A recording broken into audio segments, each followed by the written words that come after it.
Halo guys, selamat siang. Jumpa lagi Tetap Sangat, yaitu kita kembali ke lahan melon dan cabai kita, dimana yang dari awal kita review terus, ini kita review terus. Ada yang hal-hal positif yang bisa kita terangkan, berbagi pengalaman.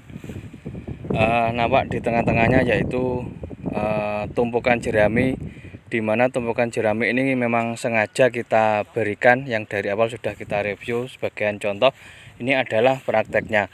Nampak di tengah-tengah larikan ini adalah bekas tanah yang sudah disiangi, sudah diherbisida, sudah ditanami cabai. Kemudian pemanfaatan jerami ini yaitu bekas sekeliling kita, yaitu tanaman padi, kita manfaatkan dos-dosannya untuk dibuat semacam mulsa yang terbuat dari jerami, juga untuk menjaga kelembapan. Nampak di kejauhan ini yang satu peta ini sudah kita sebarkan, sudah kita ratakan.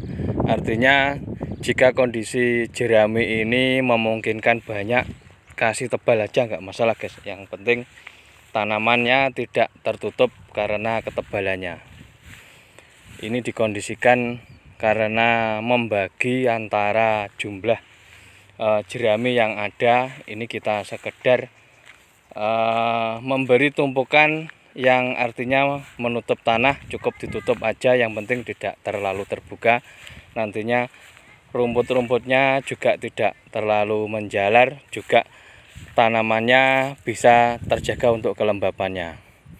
Nampak terlihat hijau-hijaunya itu adalah tanda-tanda akan tumbuhnya untuk rumput-rumputnya. Kita coba dekatkan. Nampak seperti ini. Ini kita dekatkan cabenya seperti ini. Ini adalah yang barusan kita tanam, sekitar berumur 3 hari 4 hari. Ini masih nampak agak layu. Juga melon-melonnya ini 1-2 ada yang mati, nanti kita sulami. Namun tertutup jerami untuk rumput-rumputnya. Nampak seperti ini. Ini kita kondisikan tengahnya ini tertutup jerami, gotnya ini kondisi basah, kemudian tertutup rumputnya. Nampak seperti ini.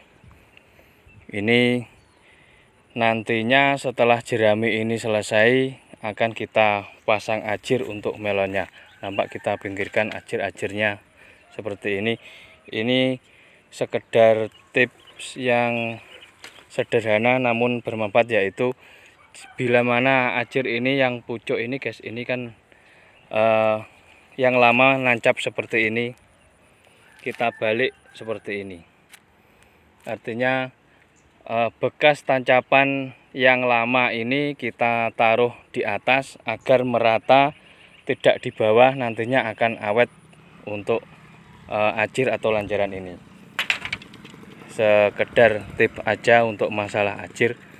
Intinya bekas tancapannya yang lama ditaruh di atas agar seimbang, nanti kelapukannya juga biar kuat, biar merata. Selong-seling yang lama ditaruh yang atas, yang baru ditaruh di bawah. Kita bergeser ke sebelah depan ini. Ini yang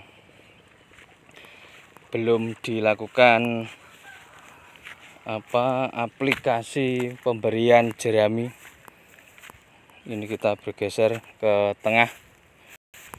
Di kiri kanan yang mulsa adalah melonnya, yang tengah adalah cabenya. Nampak pemberiannya jerami seperti ini. Tidak perlu teknik khusus, yang penting diratakan biar tidak menutupi cabenya.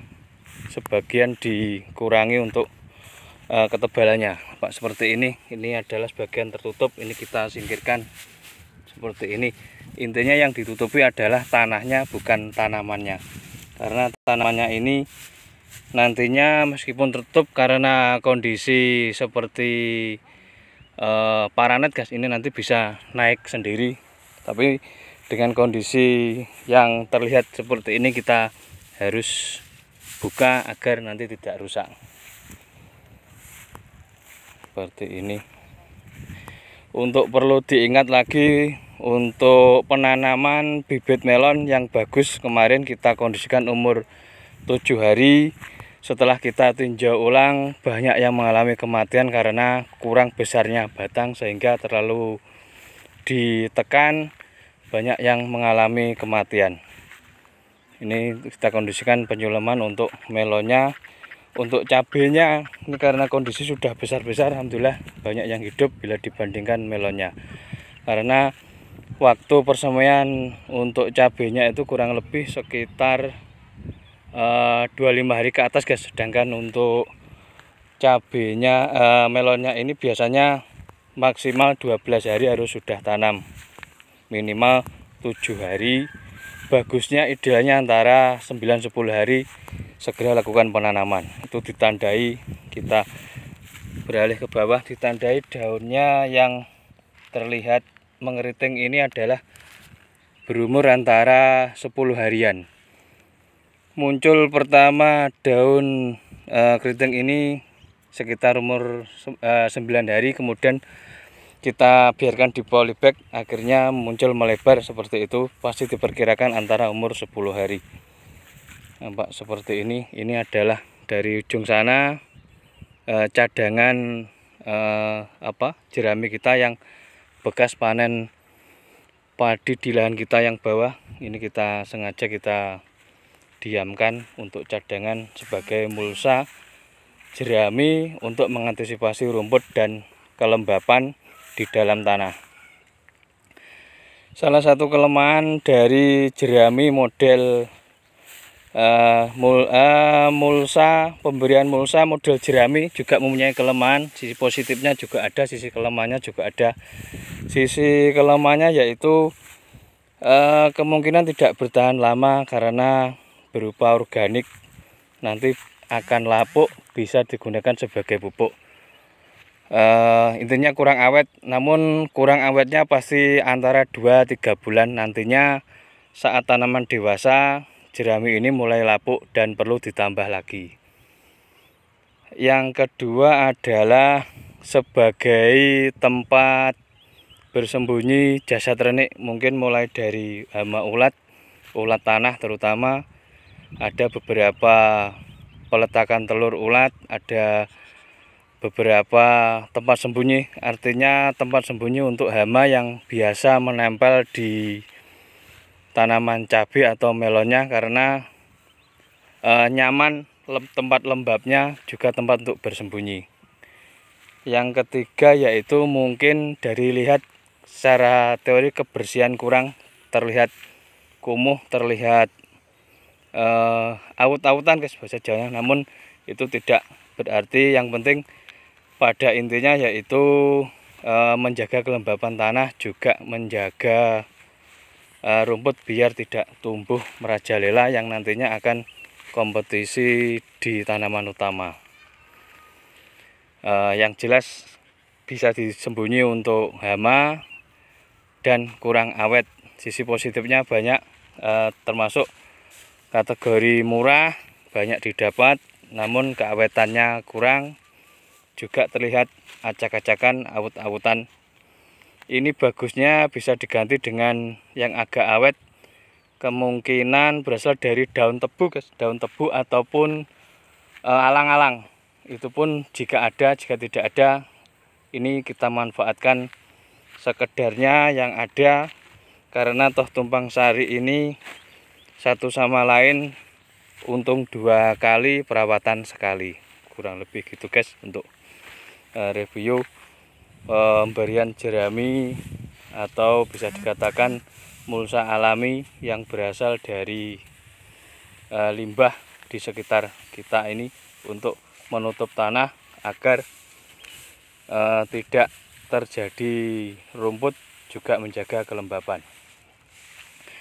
Untuk di lahan kita ini yang berasal dari dua tanaman melon dan cabai, ini disarankan dahulukan untuk jeraminya ini disebarkan, nantinya setelah ini pemasangan ajir untuk melonnya. Karena didahulukan, terlihat dari ajirnya juga nampak mengganggu nanti untuk penyebarannya, maka dari itu yang terpendek yang dirasa bawahnya juga mudah ini kita dahulukan. Pumpung belum ada acir atau lanjarannya. Ini setelah beberapa hari selesai untuk penyebaran jeraminya, ini kita ganti dengan pemasangan acir atau lanjaran, dimana tanaman melon membutuhkan acir untuk rambatan ke atas. Nantinya akan dimanfaatkan untuk tanaman cabai sebagai pelindung atau penyinarannya biar tidak full 100%, karena kondisi cabai saat setelah tanam mungkin 1 minggu sampai 30 hari ke depan guys, ini meminta perlindungan penyinaran 75%, bahkan 50% sudah cukup, karena akan membuat tunas-tunas ini merekah dan naik ke atas. Artinya masih kecil, cabai ini minta perlindungan. Kebetulan ada perlindungan di tanaman melon, nanti penyemprotan insektisida fungisida juga ngikut melonnya. Ini dulu kita pernah praktekkan di tanaman melon juga cabai, tapi tidak sistem fleseh seperti ini, dengan menggunakan sistem engkel, artinya yang pakai lanjaran tinggi, tidak sistem rambatan. Alhamdulillah juga bagus, ini kita terapkan di lahan kita yang model rambatan dan sistem acir, semi lesah dan semi lanjaran. Kurang lebih gitu guys untuk review kali ini. Nanti kita review terus perkembangannya kayak apa. Kita juga memanfaatkan lahan, membahas kelemahan dan kelebihan tanaman cabai dan melon, sekaligus untuk tumpang sari. Ini juga kita modif hal baru, artinya menghemat biaya dalam satu lahan 2 tanaman. Nantinya juga panen bersamaan, perawatan 1, panen 2 kali. Kurang lebih gitu guys untuk review hari ini. Terima kasih.